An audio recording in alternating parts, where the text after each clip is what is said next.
What is going on, guys? It's Connor here, and I'm bringing you a different type of thing today. Some people have been asking me, how did you start a successful Let's Play? How did you start a successful multiplayer Let's Play? And how are your series that you do successful on YouTube? And it's just pretty much boils down to, you gotta catch a break. That's some of it. The YouTube is filled with Minecraft videos. That's the first thing you guys gotta know. So, in this little thing that I'm doing today, I'm just going to be giving you guys some tips. Tips on what to look for in a series, what I look for in a series, and how do's and don'ts when you're first starting your Let's Play. I'm going to assume everybody knows the basics of Minecraft. If you don't, you shouldn't be doing a Let's Play. That's the first thing I look for with people. Now, you have seen this screen so many times, everybody. People go like this, they hit single player, create a new world, and create the world, and they spend 5 minutes on deciding a name. We're just going to go like this, and this is a major don't. Don't do this thinking like, what should I name my Let's Play world? Should it be this?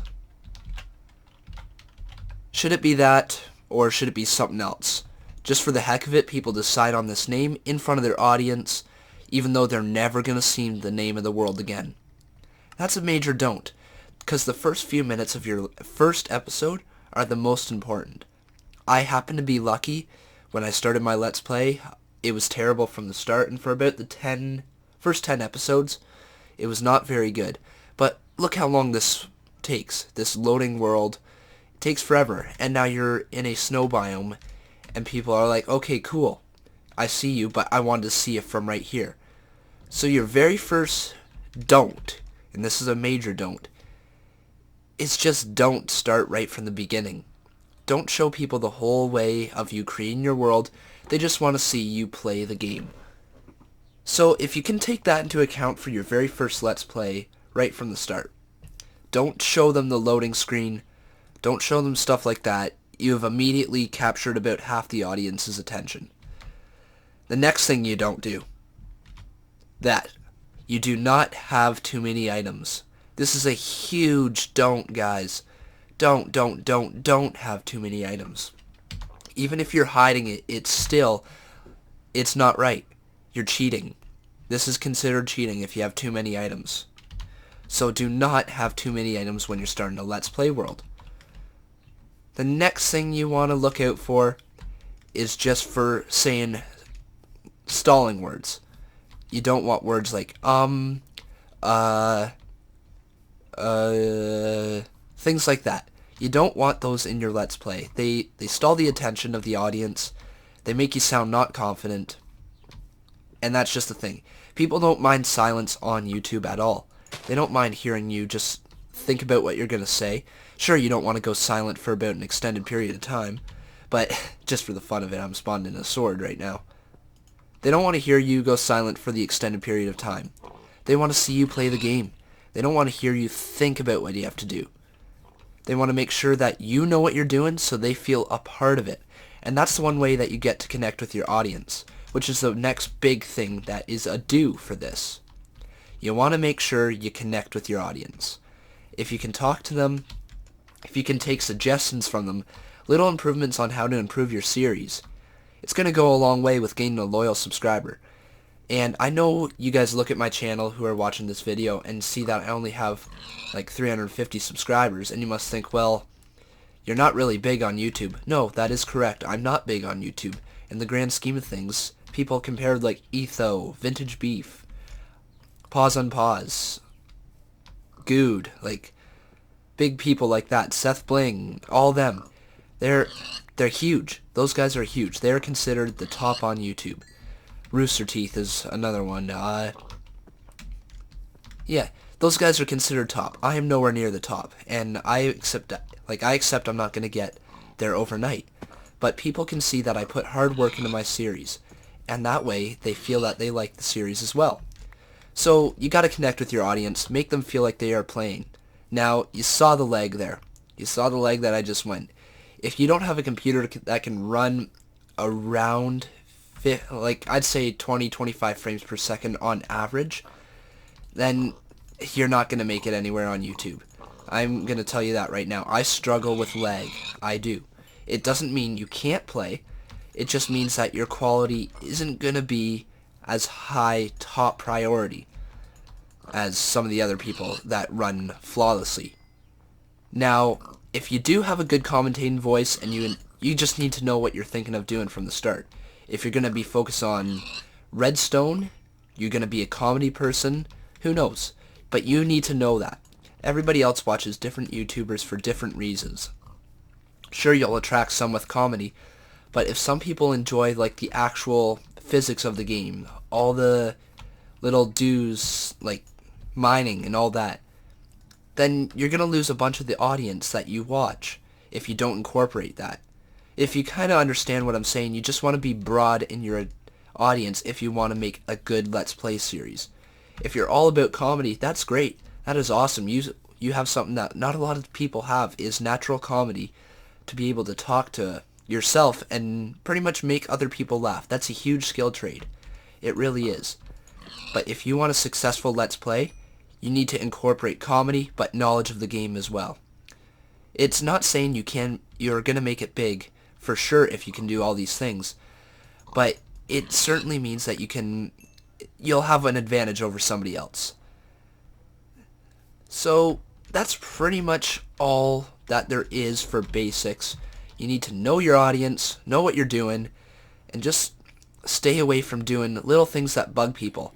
You gotta ask yourself this time when you're watching back your episode, or while you're even making it, would I enjoy watching this myself? If you do, then we'll attack a zombie just for fun.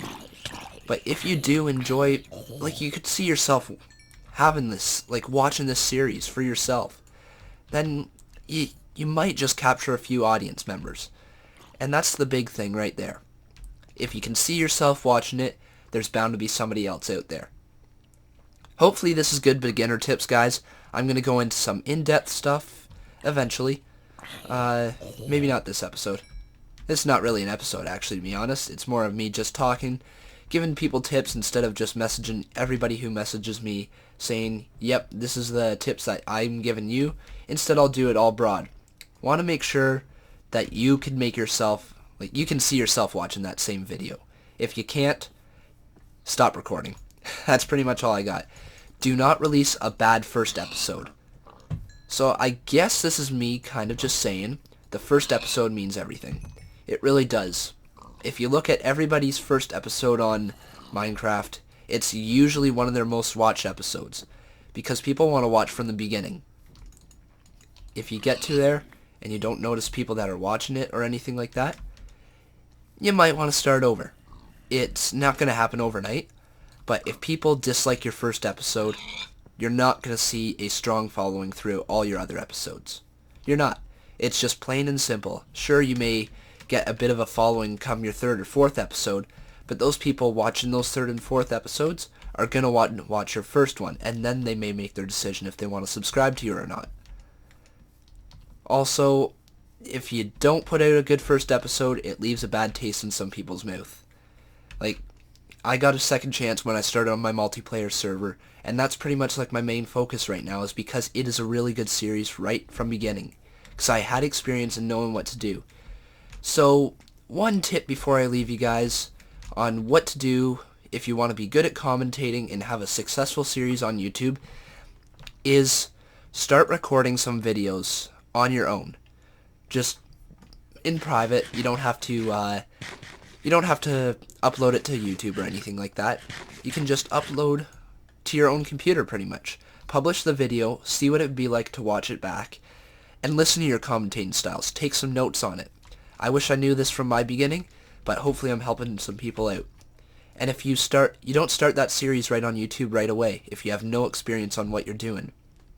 You want to make sure that you have some idea on how to talk to yourself pretty much, because talking to yourself at first seems a little weird. Sure, you get a little bit more comfortable as time goes on. Like, right now this seems like a normal day-to-day basis with me for talking to myself. I know it sounds funny that way, but the lag. It sounds funny that way, that talking to yourself, and you got to make sure you're comfortable doing it. If you are embarrassed, if your family can hear you and you're whispering into the mic like this so nobody else hears you. It's not a good idea. You want to speak loud, you want to speak confident, and you want to make sure your audience can hear you. So the easiest way to get over that fear of whispering into the mic so nobody else hears you is you just talk to yourself. That's all it is. So hopefully I've helped some people out with this episode. And if you guys enjoyed this, hit that like button down below. But I'm going to recap on things, what you need to do. So episode 1 is the most important thing. Don't show the loading screens. That's a biggie. Because people within the first few seconds of their watching, they make their decision, are they going to continue watching or not. If they do, then you kind of get a little bit of a following. People who watch a minute of your video are more likely to watch more of it than people who only watch 10 seconds of your video. It's just common knowledge. If people like your stuff within the first 10 seconds, they're bound to watch about a minute. And if they like that minute, they're going to watch more. So it just keeps rolling along and along. So you want to keep putting out good content all the time. And if you're not happy with an episode, just don't release it. That's all. That's as easy as that. Sure, something may have been great happening on, or something great in that clip, but what you do is you just include that in your next episode. Say, and I'll take you back to show you this little clip of what happened with me while I was out caving. Say you say that. That'll seem perfectly natural. People will know you were recording, but that part was really good, but the rest of your episode you did not enjoy. You could see yourself making lots of mistakes, and you didn't enjoy it. So don't release episodes you're not happy with. Make sure you can see yourself watching the videos. And try to avoid lag as much as possible. I know my computer isn't perfect, but stuff happens, right? Another thing that you shouldn't do is record while you're sick. Most people will pick up that you're sick, and it's going to lower the quality of the videos. So if you can try and just follow some of these tips, but the main thing is, just be happy with your episodes. If you like it, somebody else will. And that is how you make a successful Minecraft series on YouTube. Hopefully you guys enjoyed this. This is Crafty Games giving you a tip today, and I'm signing out.